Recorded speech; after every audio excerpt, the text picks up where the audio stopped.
Kumar Sangakkara is one of several elaborate names in the Sri Lankan squad. And after several years at the top, he still loves playing first-class cricket. Well, it's an exciting prospect, a great challenge and a great responsibility. But it doesn't change the fact that I'm still who I am, and I play the way I do. And, when I'm batting, I'm a batsman. And only, the responsibility really comes on when you're fielding and you're marshalling the troops. Despite a recent loss to South Africa in one-day internationals, the Sri Lankan team boasts a wealth of talent. There are some world beaters from the past, and some in the making. Sangakkara, not the least of them. We've got the bowling department going the right way. We just need to convert a lot more on our batting. And Sanat's been going great guns for years. Mahal has been, our best batsman, I believe. And we've got the unorthodox, the two unorthodox spinners as well as a fast bowler. So we just need to gel that together into a winning performance, and that's the challenge. Leading by example, Sangakkara carried the Lankans, scoring a century. But his form is something that takes constant revision. The form's always been good. It's just the execution has been a problem at times. And now I've spent a bit of time in analysis and trying to find a rhythm and a tempo in my innings that's successful. So hopefully, if I applied that, I might be even, a bit more successful. But the stylish left-hander has only his past records to look to for inspiration. Your half-century class innings from a class player. In the 2009 ICC World T20 final at Lord's, his team collapsed around him, but he scored an unbeaten 52 ball 64, albeit for a losing cause. The year before that, he struck gold in the 50-over format, hitting 4 centuries, 3 of which came during Sri Lanka's 2008 Asia Cup triumph.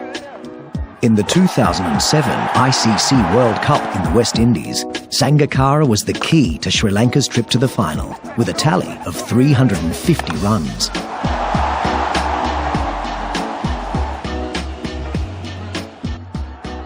And in December 2007, he shone the brightest in whites, scaling the peak of the ICC Test rankings with a rating of 938, the highest by a Sri Lankan. It was a good feeling, a sense of achievement, but, rankings will change with, a few bad innings here and there, a few low scores, but then again, that's not what you're really looking at in the long term. As a Test batsman, I believe you should be looking for those 30-hundreds and for that 10,000 run mark. And the ex-Lankan captain has already taken giant strides towards achieving his ultimate goal after having played the game at the highest level for 10 years. After 106 tests, Sangakkara stands second on the list of Sri Lankan run makers with over 9,000 runs at 55.97 and is only 2 centuries away from his career target of 30. And according to the island's top scorer, Mahela Jayawardena, it's the tremendous work ethic that is paying off for the 34-year-old. He's one of those guys who's a very good thinker of the game, as well as a very hard-working individual when it comes to his game. You haven't seen anybody who works that hard to make sure that he gets it right. Even when he gets 100, he's one of those guys who would be disappointed when he gets out. So that shows a lot of character in Kumar. It was Sangakkara's perseverance that earned him a world record in 2007. That's 100 for Sangakkara. He's lost his bat, but he'll celebrate anyway. His 4 centuries in excess of 150 in 4 consecutive Test matches included 2 back-to-back double tons and a fighting 192 against Australia in Hobart. It's always nice to get 100 against Australia. That was a year where I had Australia and England, and I knew that if I did get hundreds against those 2 countries, I'd have 100 against every Test playing nation, and that was something to look forward to and motivate myself towards. And it was, coming in at the second innings, chips were down, and to get up there was very satisfying. Along with 4 other batsmen, he leads the current pack of Test cricketers with 6 double centuries. But the biggest of them all came on his home ground against South Africa in 2006, when he put on 624 runs for the third wicket with Mahela Jayawardena. And in the world record stand with his childhood friend, his share was a not-so-modest 287. You know, we played together since we were 15, of course, on opposing sides for our schools. But, you know, we've spent a lot of time together off the field, on it, in partnerships.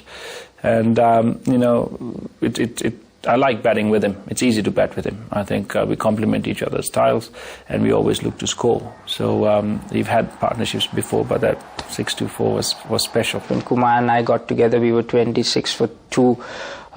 So we had to make sure we bat for long periods, build a partnership. Once we got through that first day and a half, once we got to that 500, 600 mark, we realized, okay, now we know we're safe.